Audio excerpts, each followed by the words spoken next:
നാമനിർദ്ദേശ പത്രികാ സമർപ്പണം പൂർത്തിയായതോടെ മണ്ഡലങ്ങളിൽ അപരന്മാരുടെ ചിത്രവും വ്യക്തം. മുഖ്യമന്ത്രി പിണറായി വിജയനും പ്രതിപക്ഷ നേതാവ് VD സതീശനും അപരശല്യമുണ്ട്. ചില മണ്ഡലങ്ങളിലെ മുന്നണി സ്ഥാനാർത്ഥികൾ ഒരേ പേർ എന്നതും ശ്രദ്ധേയമായി.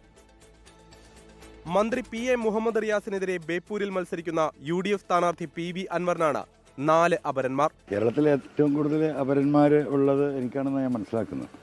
4 അപരന്മാരൊക്കെ ഒന്നും ചരിത്രത്തിൽ ഉണ്ടാവാത്തതാണ്. പക്ഷെ ജനങ്ങളെ അങ്ങനെ വിഡ്ഢികളാക്കാൻ കഴിയും എന്ന് ഞാൻ കരുതുന്നില്ല. തനിക്കെതിരെയുള്ള 2 അപരന്മാരെയും പേടിയില്ലെന്ന് മുഹമ്മദ് റിയാസ്. ഇവിടെ 2 മുഹമ്മദ് റിയാസ്മാരുണ്ട്. ബേപ്പൂരിലെ ജനങ്ങളെ സംബന്ധിച്ചിടത്തോളം വളരെ വ്യക്തമായി കാര്യങ്ങളൊക്കെ തന്നെ മനസ്സിലാക്കി പോകുന്നവരാണ്. അപ്പം അതൊന്നും പ്രബുദ്ധരായ വോട്ടർമാരാണ്. ഇതൊന്നും വോട്ടർമാർ സ്വാധീനം ചെലുത്തുന്ന കാര്യങ്ങളല്ല. പിണറായി വിജയൻ മത്സരിക്കുന്ന ധർമ്മടം മണ്ഡലത്തിൽ MM വിജയൻ എന്നയാളും പത്രിക നൽകി.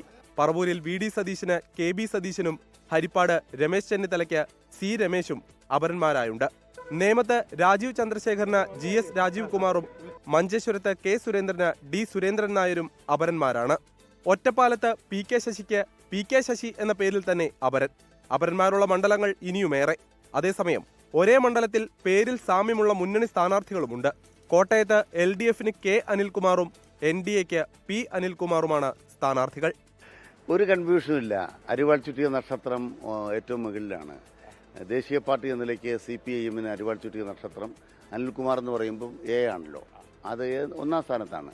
പൂഞ്ഞാറിൽ LDF സ്ഥാനാർത്ഥി സെബാസ്റ്റ്യൻ കുളത്തുങ്കലും UDF സ്ഥാനാർത്ഥി MJ സെബാസ്റ്റ്യനുമാണ്. ഇവരുടെ പേരിനോട് സാമ്യമുള്ള സെബാസ്റ്റ്യൻ KJ കുളത്തുങ്കലും പത്രിക നൽകിയിട്ടുണ്ട്. ദേവികുളത്ത് A രാജയും F രാജയും S രാജേന്ദ്രനുമാണ് സ്ഥാനാർത്ഥികൾ. Election desk 24.